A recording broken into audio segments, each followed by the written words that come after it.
Impilo ithanda ukuba nzima kwabahaqwe igciwane corona, baphathwa ikhanda, ukuphelelwa umoya nokuba nomphimbo obuhlungu. Kwabanye balaliswa ezibhedlele kanti abanye bayafa.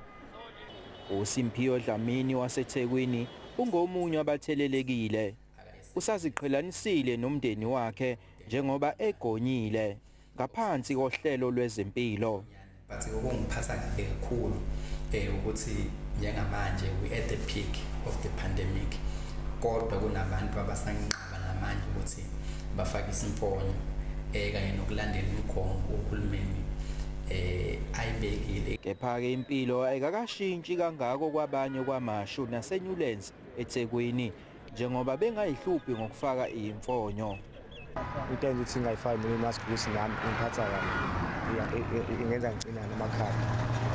Ukuthi seyaphuma mhlawumbe esitolo akhumbule sesendleleni ukuthi awu kusekhohlwe imask, yabona into enjalo nokungayijwayeli phela into yecorona into efikayo abantu abakakayijwayeli kahle hle and abanye bakakholelwa ukuthi i-real.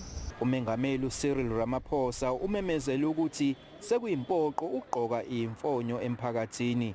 Ey'ndabeni ze-SABC nginguVusi Khumalo eThekwini.